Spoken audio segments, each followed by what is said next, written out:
Okay मित्रों, आपनी एक डिमांड थी बायोमेडिकल वेस्ट। तो बायोमेडिकल वेस्ट विषे आज आपणे बात करिए। खास करीने बायोमेडिकल वेस्ट विषे तमे जाणो छो, परंतु 4 केटेगरी कई रीते इजीली याद राखवी एना विषे आपणे बात करिए। बायोमेडिकल वेस्ट विषे बात करता पहेला एक वात मारे करवी छे। एक ताजेतरनो जे करंट डेटा जेने कही शकाय ए आपणे जोवानुं बाकी छे, एमना विषे बात करिए। तो सौ प्रथम जे छे ए लाइफ स्पान एटले के सरेराश आयुष्य।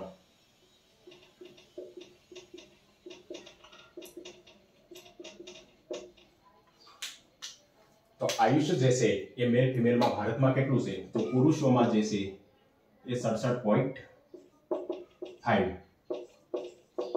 અને ફિમેલ માં જે છે એ 69.8 વર્ષ જે છે એ સરેરાશ આયુષ્ય છે। ઓકે, તો લાઈફ સ્પાન પૂછાય, એવરેજ સરેરાશ આયુષ્ય, તો આપ સૌને આઈડિયા આવી જાય। સાથે સાથે એક પીએચસી સીએચસી પેટા કેન્દ્ર કેટલી વસ્તીએ હોય એ માહિતી બાબત આપ वाकिफ होवा જોઈએ, आप इंश्योर होवा જોઈએ। तो સૌ પ્રથમ વાત કરીએ પીએચસી। तो पीएचसी जैसे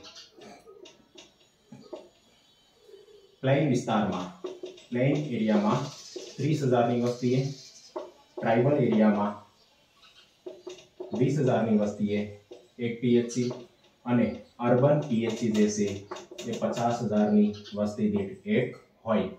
एक सवाल मित्रों आपने तो पीएचसी की शुरुआत क्यारे थई? तो पीएचसी की शुरुआत जे छे ए सर्वप्रथम 1943 में भोर कमिटी की रचना थई। 47 में भोर कमिटीए पोतानो रिपोर्ट सुप्रत कर्यो અને प्रथम पंचवर्षीय योजना अन्वये 1953 थी भारत में प्राथमिक आरोग्य केन्द्र की शुरुआत करवामां आवी। प्राथमिक आरोग्य केन्द्र जे छे ए आपणुं 1978 नो जे अल्मा आटा घोषणा पत्र, अल्मा आटा डिक्लेरेशन, एना जे प्राथमिक आरोग्यना 8 कन्सेप्ट छे એટલે કે 8 સર્વિસીસ જે છે પીએચસી આપવાની છે એને અનુલક્ષીને આપવામાં આવે છે। અલ્મા આટા ઘોષણાપત્ર હેલ્થ ફોર ઓલ 2000 બરાબર 2000 સુધીમાં તમામ લોકો માટે સ્વાસ્થ્ય એવું જ આપણું ડિક્લેરેશન છે। એનું એ પીએચસી 8 પ્રકારની સેવા આપે છે। કઈ કઈ 8 પ્રકારની સેવા? તો સૌપ્રથમ મેડિકલ સેવાઓ એટલે કે બેઝિક અને સ્થાનિક રોગોનું નિદાન સારવાર, ત્યારબાદ માતૃબાળ આરોગ્ય સાથે ફેમિલી પ્લાનિંગ હોય, વોટર સેનિટેશન હોય, विविध डेटाओ जे छे एनु एनालिसिस अने रिपोर्टिंग होय बराबर। तो आ प्रकारनी विविध 8 प्रकारनी सर्विसीज जे छे आरोग्य शिक्षण, पोषण शिक्षण, न्यूट्रिशन सप्लिमेंट आ बधुं आपवामां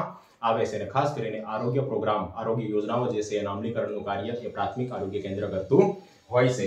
तो प्लेन विस्तारमां 30,000 ની વસ્તીએ एक प्राथमिक आरोग्य केन्द्र होय, ट्राइबल विस्तारमां 20,000 ની वस्ती होय अने अर्बन एरियामां 50,000 ની वस्तीए एक प्राथमिक आरोग्य केन्द्र होय। त्यारबाद आपणे वात करीए सीएचसी ની। तो सीएचसी मित्रों प्लेन विस्तार में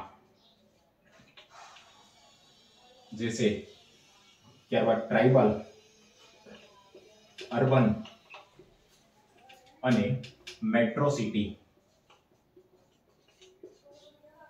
तो प्लेन विस्तार में जैसे ये 1,20,000 ની વસ્તીએ एक कम्युनिटी हेल्थ सेंटर એટલે કે સામૂહિક આરોગ્ય કેન્દ્ર આવેલા હોય છે। ત્યારબાદ ટ્રાઇબલ વિસ્તારમાં 80,000 ની વસ્તી દીઠ એક સામૂહિક આરોગ્ય કેન્દ્ર હોય।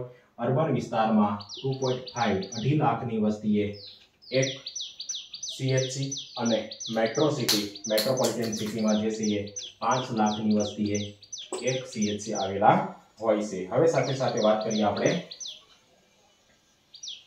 પેટા કેન્દ્રની। તો પીએચસી સીએચસી समझी लीधा बाद बात करिए आपने पेटा केन्द्र की।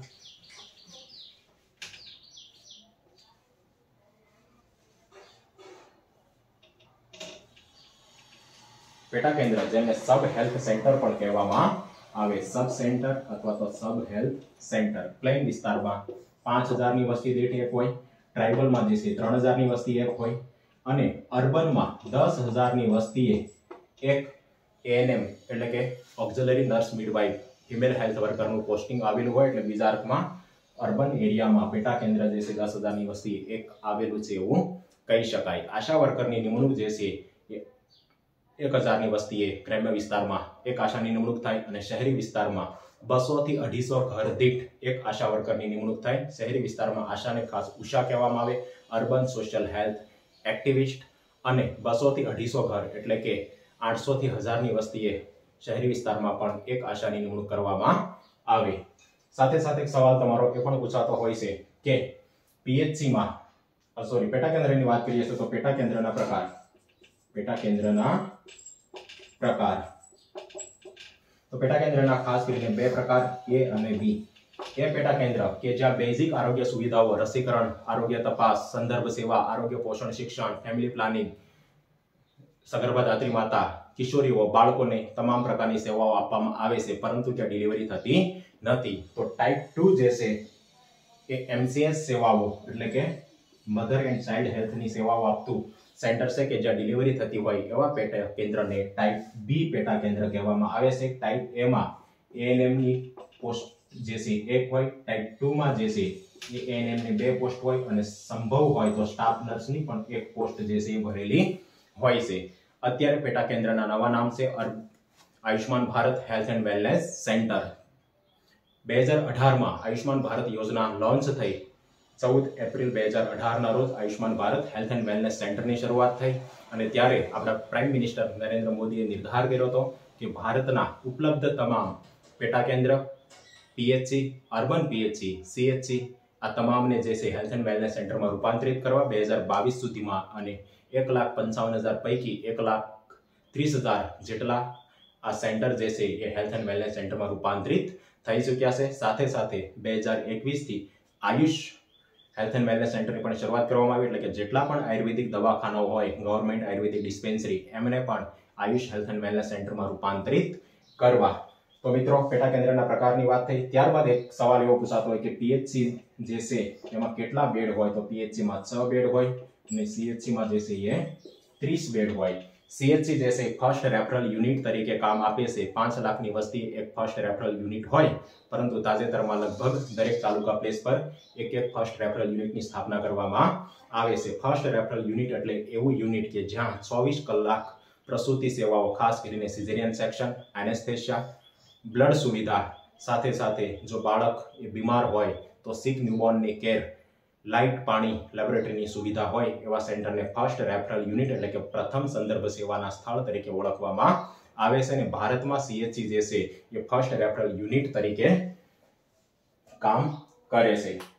તો વાત કરીએ આપણે કે કેટલી વસ્તીએ શું હોય। ત્યારબાદ એક સવાલ કોમન પૂછાતો હોય છે કે આંગણવાડી અને આંગણવાડી વર્કર જે છે એ કેટલી વસ્તીએ હોય।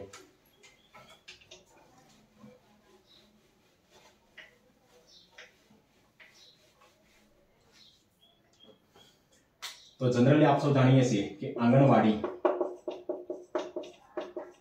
1000 ની વસ્તીએ એક આંગણવાડી કેન્દ્ર હોય, એટલે કે 1000 ની વસ્તીએ એક આંગણવાડી વર્કર હોય। યાદ રાખજો મિત્રો, આશા માટે મિનિમમ લાયકાત ધોરણ 8 પાસ, આંગણવાડી હેલ્પર માટે ધોરણ 10 પાસ અને આંગણવાડી વર્કર માટે ધોરણ 12 પાસ એ મિનિમમ લાયકાત છે। તો આંગણવાડી સામાન્ય વિસ્તારમાં 1000 ની વસ્તીએ એક હોય, પરંતુ ગાઈડલાઈન પ્રમાણે 400 થી 800 ની વસ્તીએ એક આંગણવાડી અને મિની આંગણવાડી જે છે એ 150 થી 400 ની વસ્તીએ સ્થાપિત કરવામાં આવે છે। ત્રીજો કન્સેપ્ટ છે આંગણવાડી ઓન ડિમાન્ડ। 6 વર્ષથી ઓછી ઉંમરના 40 કરતા વધુ બાળકો હોય તો ત્યાં સ્પેશિયલ કેસમાં આંગણવાડી જે છે મંજૂર કરવામાં આવે છે, એને કહેવાય આંગણવાડી ઓન ડિમાન્ડ। 6 વર્ષથી નાના 40 પ્લસ બાળકો। ઓકે મિત્રો, તો આંગણવાડીના કન્સેપ્ટ વિશે તમને કોઈ કન્ફ્યુઝન હશે નહીં। આંગણવાડીનું નવું નામ જે છે એ નંદઘર છે। ત્યારબાદ આંગણવાડી વર્કર હેલ્પરનું નવું નામ છે માતા યશોદા। આપણા તત્કાલીન મુખ્યમંત્રી નરેન્દ્રભાઈ મોદીએ નામ આપેલું છે। અને લેબર રૂમનું નવું નામ પૂછાય તો નવજીવન કક્ષ। મિત્રો નવા નામો ખાસ યાદ રાખજો। લેબર રૂમ એટલે કે પ્રસૂતિ કક્ષ, જેનું નવું નામ છે નવજીવન કક્ષ। ઓકે મિત્રો, તો આટલું જોયા પછી આપણે વાત કરીએ બાયોમેડિકલ વેસ્ટ।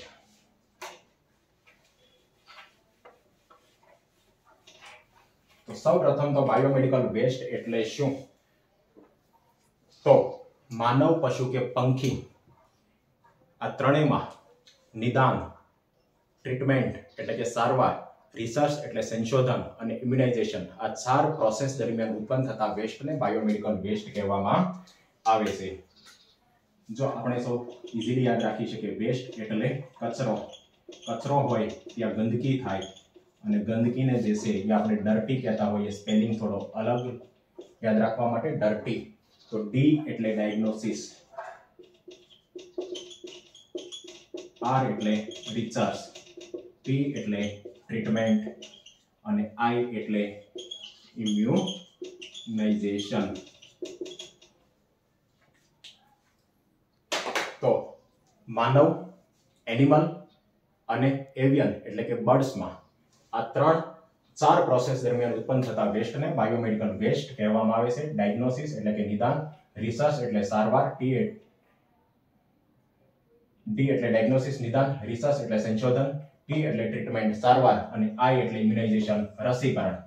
ઓકે, તો બાયોમેડિકલ વેસ્ટ જેનું ગુજરાતી થાય જૈવ તબીબી કચરો.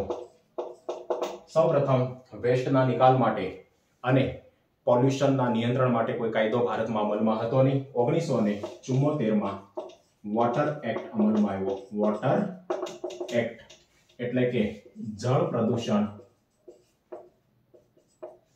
અટકાયત એન્ડ નિયંત્રણ અધિનિયમ. જળ પ્રદૂષણ અટકાયત નિયંત્રણ અધિનિયમ. અને એ અન્વયે કેન્દ્ર સરકારે કેન્દ્ર લેવલે અને રાજ્ય લેવલે એક બોર્ડની સ્થાપના કરી જેનું નામ છે CPCB અને state pollution control board, central pollution control board.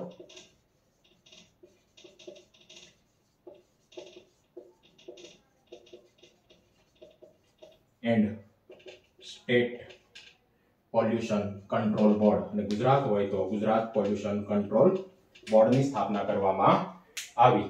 ત્યારબાદ 1981માં એક કાયદો ઘડાયો જેનું નામ છે એર એક્ટ. 1981 એર એક્ટ એટલે કે હવા પ્રદૂષણ, વાયુ પ્રદૂષણ અટકાયત અને નિયંત્રણને લગતો કાયદો. ત્યારબાદ 1986માં પર્યાવરણ સંરક્ષણ અધિનિયમ. પર્યાવરણ સંરક્ષણ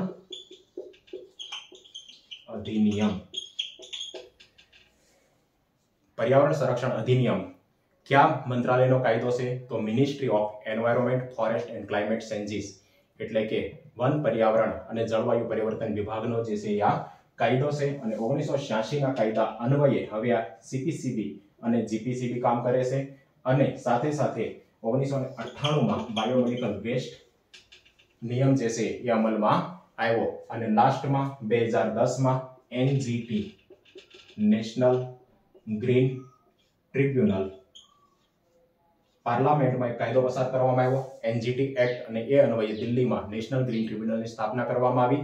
ભારતમાં પર્યાવરણનું સંરક્ષણ અને પર્યાવરણને લગતા જે કંઈ ઇસ્યુ દાવાઓ હોય એના સમાધાનની જવાબદારી જે છે એ આ NGT સંસ્થાની રહેતી હોય છે. હવે મિત્રો આપણે વાત કરીએ સારી કેટેગરી જે છે બાયોમેડિકલ વેસ્ટમાં એમને ઇઝીલી યાદ રાખવા માટેની.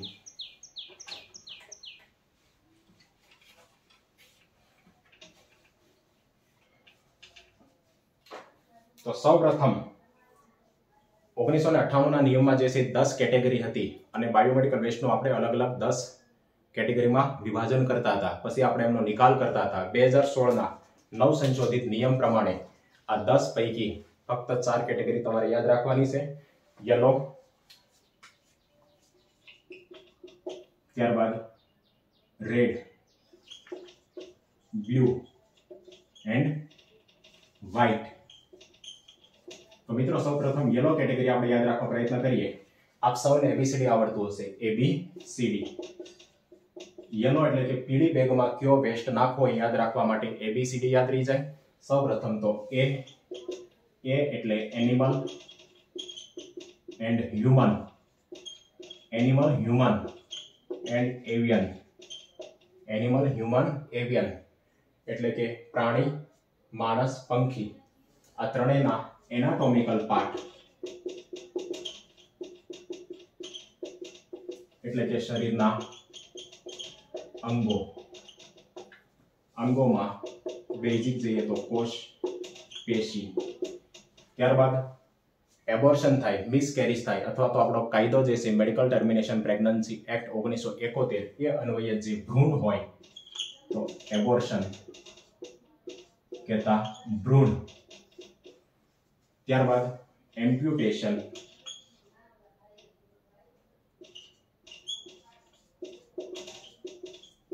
સજીવના શરીરના અંગો,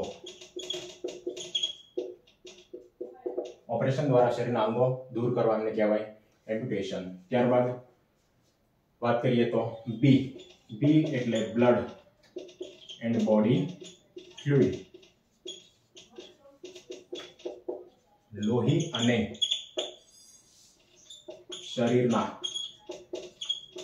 અન્ય પ્રવાહી તથા તેનાથી ખરડાયેલી વસ્તુઓ.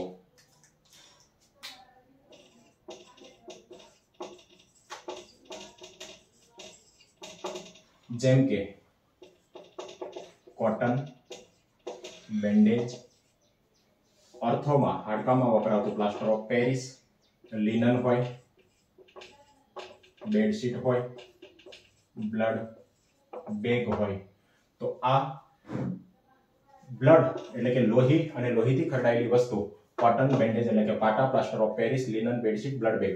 ત્યારબાદ બોડી ફ્લુઇડ એટલે શરીરના તમામ પ્રવાહી, દર્દીના મળમૂત્ર, વોમિટિંગ, સિમેન, સલાઇવા, આ તમામ વસ્તુનો નિકાલ જે છે પ્રસૂતિ સમયનું એમ્નિયોટિક ફ્લુઇડ, આ તમામનો નિકાલ આપણે યલો બેગમાં કરીશું. સવાલ વારંવાર પૂછાતો હોય છે, ખાસ કરીને ગ્રુપમાં પણ મિત્રો પૂછતા હોય છે કે પ્લેઝન્ટાનો નિકાલ કઈ રીતે કરશું. તો બ્લીચિંગ પાવડર સાથે દાટી દેવો ના.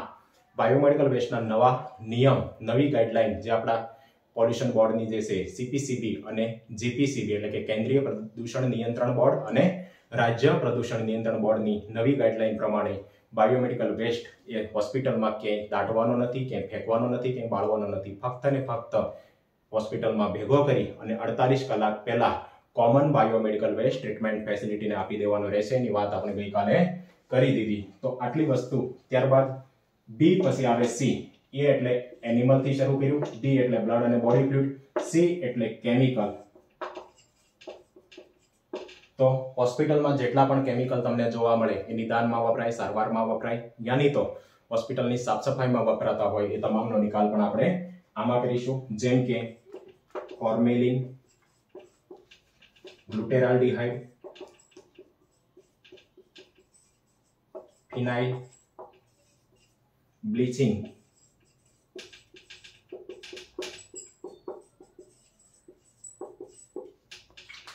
ત્યારબાદ એક્સરે ફિલ્મ ડેવલપ કરવા માટે વપરાતું સિલ્વર બ્રોમાઇડ.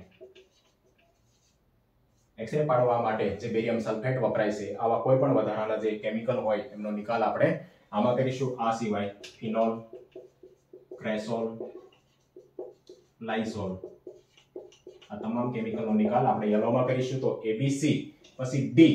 ડી એટલે આપ સૌ જાણો છો કે ડેટ વીતી ગયેલી, ડેટ વીતી ગયેલ દવા, વેક્સિન અને ફૂડ. ફૂડ એટલે ખાસ કરીને વિટામિન, વિટામિનની ટેબ્લેટ હોય, કેપ્સ્યુલ હોય, વિટામિનની બોટલ હોય, આ બધાનો નિકાલ જે છે સેમાં કરીશું ડીમાં. તો ડીમાં ખાસ કરીને દવા અને દવામાં જે છે સાઇટોટોક્સિક એટલે કે કેન્સર વિરોધી દવા, આ સ્પેસિફિક જે છે યલો બેગમાં નિકાલ કરવામાં આવે. સાઇટોટોક્સિક એટલે શું? સાઇટો એટલે કોષ, ટોક્સિક એટલે કોષનો નાશ કરતી, કેન્સરમાં કોષોની સંખ્યા વધે એનો નાશ કરવા માટે સાઇટોટોક્સિક દવા આપવામાં આવે. તો કેટેગરી યલોમાં જે છે એબીસીડી 4 આવે. એ એટલે એનાટોમિકલ, શરીર રચનાના વિવિધ ભાગો, અંગો હોય, કોષ હોય, પેશી હોય. એબોર્શન સાથે ખાસ કરીને એબોર્શન થાય તો ભ્રૂણ હોય અને ડિલિવરી થાય તો પ્લેઝન્ટા જે છે એનો નિકાલ આપણે યલો બેગમાં કરીશું. બી એટલે બ્લડ અને બોડી ફ્લુઇડ, સી એટલે વિવિધ પ્રકારના કેમિકલ અને ડી એટલે ડેટ, તારીખ, મુદત વીતી ગયેલી દવા હોય, વીવીએમ ખરાબ થઈ ગયેલી વેક્સિન હોય અને ડેટ વીતી ગયેલા વિવિધ પ્રકારના ન્યુટ્રિશન હોય. આ તમામનો નિકાલ જે છે આમાં કરવામાં આવે. ચાલો મિત્રો, તો યલો કેટેગરીની વાત કરીએ આપણે, એબીસીડી પ્રમાણે યાદ રાખવા પ્રયત્ન કર્યો. હવે વાત કરીએ આપણે રેડ કેટેગરી.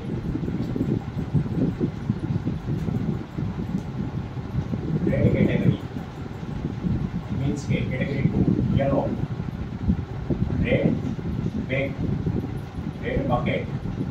પ્લાસ્ટિકની બકેટ હોય એમાં non chlorinated red plastic bag જે છે એ કવર કરવામાં આવે અને એમાં જે પેસ્ટ નિકાલ કરવાનો છે એના વિશે આપણે વાત કરીએ તો સૌપ્રથમ આપણે શું નિકાલ કરીશું તો યાદ રાખવાનું રેડ શબ્દ આવે એટલે કપાળમાં જે ચાંદલો હોય એ યાદ આવવો જોઈએ અને ચાંદલાને આપણે હિન્દીમાં યાની તો મરાઠીમાં ટીકા કહેવામાં આવે તો ટીકા જે છે એ યાદ આવવું જોઈએ રેડ કેટેગરી જ્યારે તમે બાયોમેડિકલ લિસ્ટમાં રીડ કરતા હો રિવિઝન કરતા હો કે એક્ઝામમાં પૂછાય ત્યારે હંમેશા તમને રેડ પરથી રેડ ચાંદલો રેડ ટીકા યાદ આવવું જોઈએ તો ટીકા પરથી ટી એટલે ટ્યુબ ટીકાના ટી એટલે ટ્યુબ કઈ ટ્યુબ તો બાળક જે છે ખૂબ જ અધૂરા માસે જન્મે અથવા કોઈ વ્યક્તિ અર્ધ બેભાન અવસ્થામાં હોય તો એ મોઢે ખોરાક ન લઈ શકે તો એમને ખોરાક આપવા માટે નાક કે મોંમાંથી જે ટ્યુબ નાખવામાં આવે છે સાદી ભાષામાં જેને આપણે ખોરાક પાણી માટેની નળી કહીએ છીએ તો એ ટ્યુબ જે છે નેઝો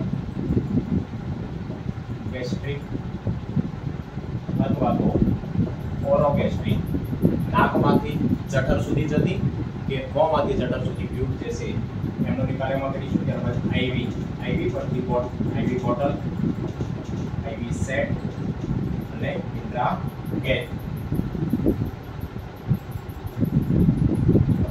ઓકે આઈ પરથી આઈવી બોટલ જેને આપણે શક્તિના બાટલા તરીકે ઓળખીએ છીએ જેમ કે આરએલ એનએસ ટીએનએસ ટી5 આ જે બધા શક્તિના બાટલા છે એ બોટલ ત્યાં પર બોટલ ચડાવવા માટેની ટ્યુબ જેને આઈવી સેટ કહેવામાં આવે અને જ્યાં આપણે બોટલ ચડાવીએ છીએ એ જે ઇન્ટ્રાકેથ હોય જેને આપણે વિગો કહી શકીએ ઇન્ટ્રાવેનસ કેન્યુલા કહેવામાં આવે એનો નિકાલ આપણે રેડ કલરની બેગમાં કરીશું ત્યારબાદ સી એટલે કેથેટર યુરિન કેથેટર પેશાબની નળી સાથે સાથે યુરોબેગ આ બેનો નિકાલ પણ જે છે એ આપણે રેડ બેગમાં કરીશું સી કેથેટર ઓકે મિત્રો અને મોસ્ટ કોમન રેડ બેગમાં જે નિકાલ કરવાનો છે બે વસ્તુ તમારે યાદ રાખવાની છે એક ગ્લોવ્સ અને બીજું સિરિંજ ગ્લોવ્સ અને સિરિંજ તો ટીકા રેડ અને રેડ ચાંદલો રેડ ટીકા પરથી આટલી વસ્તુ યાદ રહી જાય અને ગ્લોવ્સ અને સિરિંજ જે છે હંમેશા રેડ બેગમાં નાખવાનું કારણ કે ગ્લોવ્સ જે છે રબર કે પ્લાસ્ટિકના હોય સિરિંજ પ્લાસ્ટિકની હોય અને પ્લાસ્ટિક મટીરિયલ જે છે એ પોલ્યુશનની સૌથી મોટી સમસ્યા છે પર્યાવરણની સૌથી મોટી સમસ્યા છે એટલા માટે એમનું આપણે રિસાયકલિંગ કરીશું એટલે રિસાયકલિંગ ફોર રેડ જે વસ્તુનું રિસાયકલિંગ કરવાનું છે રેડમાં આવશે તો red rubber recycling triple R યાદ રહી જશે રેડ રબર રિસાયકલિંગ અને સિરિંજ જે છે પ્લાસ્ટિકની હોય એને પણ આપણે રિસાયકલ કરીશું સાથે સાથે મિત્રો એક કન્ફ્યુઝન તમારું એ હોય છે કે બાયોમેડિકલ વેસ્ટમાં જે કોવિડનો વેસ્ટ છે ખાસ કરીને જે આપણે નિદાન માટે સેમ્પલ લેવા માટે અથવા તો સારવારમાં જે પીપી કિટ પહેરતા હતા અથવા પેશન્ટને પહેરાવતા હતા એમનો નિકાલ છે એમાં કરીશું તો પીપી કિટમાં ખાસ કરીને સૌપ્રથમ તો પીપીને પર્સનલ પ્રોટેક્ટિવ ઇક્વિપમેન્ટ સ્વરક્ષણના સાધનો આમાં કઈ વસ્તુ રેડમાં નિકાલ કરીશું કઈ યલોમાં નિકાલ કરીશું ખાસ ધ્યાન આપજો તો પીપી કિટમાં રેડ બેગમાં ગ્લોવ ગોગલ્સ ત્યારબાદ આઈ શીલ્ડ ત્યારબાદ ગ્લોવ્સ અને પ્લાસ્ટિક એપ્રન આટલાનો રેડમાં આ કોવિડનો વેસ્ટ છે COVID-19 અને યલોમાં જે છે એ શેનો નિકાલ કરીશું માસ્ક ખાસ કરીને ટ્રિપલ લેયર હોય અથવા તો N95 માસ્ક હોય સાથે સાથે હેડ કવર હોય અને શૂઝ કવર હોય આટલાનો નિકાલ આપણે બાયોમેડિકલ વેસ્ટની રેડ કેટેગરીમાં કરીશું બાયોમેડિકલની યલો કેટેગરીમાં કરીશું રેડમાં શું હશે ગોગલ્સ આઈ શીલ્ડ ગ્લોવ્સ પ્લાસ્ટિક એપ્રન અને યલોમાં માસ્ક બંને પ્રકારના ટ્રિપલ હોય N95 હોય હેડ કવર શૂઝ કવર આટલાનો યલોમાં નિકાલ કરીશું તો રેડ વિશે વાત કરી ત્યારબાદ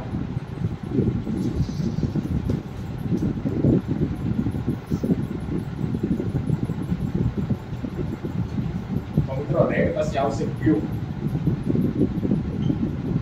ખાસ કરીને કન્ટેનર ખાસ કરીને બોક્સ હોય કાર્ડબોર્ડ બોક્સ બ્લુ કલરનું બોક્સ હોય એમાં શેનો નિકાલ કરીશું? તો વ્યૂ પરથી પીક યાદ રાખીશું. પીક વ્યૂના સ્પેલિંગમાં પી આવે. વ્યૂ બરાબર પીક. પીક એટલે આઈ જી. આઈ એટલે ઇમ્પ્લાન્ટ. ખાસ કરીને રોડ એક્સિડન્ટ થાય, હાડકાની કોઈ સર્જરી કરવાની હોય ત્યારે ઇમ્પ્લાન્ટ ધાતુમાં જે વસ્તુ ધાતુની આઇટમ મેટલ આઇટમ જે બોડીમાં દાખલ કરવામાં આવશે ઇમ્પ્લાન્ટ કહેવામાં આવે. તો ઇમ્પ્લાન્ટમાં જે છે એ સ્ક્રૂ આવે, નેઇલ આવે, પ્લેટ આવે અને આર્ટિફિશિયલ મેટલના જોઈન્ટ. આટલી વસ્તુનો નિકાલ આપણે એને વ્યૂમાં કરીશું. જી એટલે ગ્લાસ. ગ્લાસની જેટલી પણ આઇટમ હોય એમનો નિકાલ પણ આપણે વ્યૂમાં કરીશું. એટલે કે વાદળી બોક્સમાં જેમ કે ગ્લાસ બોટલ હોય, વાયલ હોય, એમ્પ્યુલ હોય, સ્લાઇડ હોય, જેને તમે પર્સનલ કહો છો, એ ટેસ્ટ ટ્યુબ હોય, આ તમામનો નિકાલ જે છે એ વ્યૂ બેગમાં કરીશું. મિત્રો એક વાત આપણે કહેવાની રહી ગઈ, એનસી દરમિયાન જે સેનેટરી પેડ હોય એમનો નિકાલ આપણે યલો બેગમાં કરીશું. અને દરેક પીએનસી વોર્ડમાં, પોસ્ટનેટલ વોર્ડ, દરેક સ્ત્રી વોર્ડમાં, દરેક લેબર રૂમમાં આ યલો બેગ કમ્પલસરી સેનેટરી પેડના નિકાલ માટે હોવી જોઈએ. તો વ્યૂ પરથી પીક. પીકમાં આઈજી. આઈ એટલે ઇમ્પ્લાન્ટ. તમામ જે પેટર્નના ઇમ્પ્લાન્ટ હોય, હાડકાની સર્જરીમાં વપરાતા હોય, સ્ક્રૂ હોય, નેઇલ હોય, પ્લેટ હોય, જોઈન્ટ હોય, આ બધાનો નિકાલ કરીશું. અને જી એટલે કે ગ્લાસ આઇટમ, બોટલ, વાયર, એમ્પ્યુલ એટલે કે કાચની જેટલી પણ બોટલ, સીસી હોય, સાથે કસ્ટમરી કહેતા ટેસ્ટ ટ્યુબ હોય, તમે મલેરિયા, ફાઇલેરિયા, લેપ્ટોસ્પાઇરોસિસના નિદાન માટે જે સ્લાઇડ લો છો આ તમામનો નિકાલ પણ આપણે વ્યૂમાં કરીશું. અને લાસ્ટમાં જે છે વાઇટ. વાઇટ એટલે વાગે. વ ફોર વ, વી ફોર વી. જે વસ્તુ વાગે એનો નિકાલ વાઇટમાં કરીશું. કઈ કઈ વસ્તુ વાગે? એક જે છે એ નીડલ. વાગે મીન્સ કેવી? તો કે શાર્પ, ધારદાર, તીક્ષ્ણ. બરાબર, આ આઇટમ વાગે. તો નીડલ. નીડલ મિત્રો જે છે ત્રણ પ્રકારની હોય. એક જે છે એ ઇન્જેક્શન, એ દવા કે રસીના. બીજી જે છે એ ટાંકા લેવાની. ત્યારબાદ ત્રીજી જે છે એ નંબર પંક્ચર એટલે કે કમરમાં CSF, cerebrospinal fluid. Cerebrospinal fluid જેને ગુજરાતીમાં કહેવાય મેરુ મસ્તિષ્ક જળ. બેસવા માટે અથવા તો બેભાન કરવા માટે, એનેસ્થેસિયાની દવા આપવા માટે.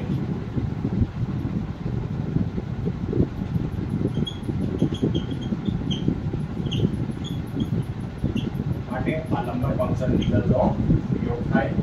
સાથે સાથે નીડલ, ફિક્સ, સિરિંજ. સિરિંજ અને નીડલ જોડાયેલા હોય તો એનો નિકાલ પણ આમાં કરીશું. સાથે મિત્રો બ્લેડ, લેન્સેટ. ઓકે, મલેરિયા ફાઇલેરિયા માટે તમે ડાબા હાથની અનામિકામાંથી જે સેમ્પલ લ્યો છો તો પ્રિક કરવા માટે લેન્સેટનો ઉપયોગ કરો છો. ત્યારબાદ નાઈ. આ તમામનો નિકાલ જે છે સ્કાલ્પેલ. તો આજે આઇટમ જોઈએ આપણે ત્રણ પ્રકારની નીડલ હોય, બ્લેડ હોય, લેન્સેટ હોય, નાઇફ હોય, સ્કાલ્પેલ હોય. આ તમામ વસ્તુ કેવી છે? તીક્ષ્ણ છે, વાગે. તો વાગે એનો નિકાલ છે એમાં કરીશું વાઇટમાં. વાગે એનો નિકાલ વાઇટમાં કરીશું. અને વાઇટમાં જેનો નિકાલ કરીશું એ કન્ટેનર કેવું છે?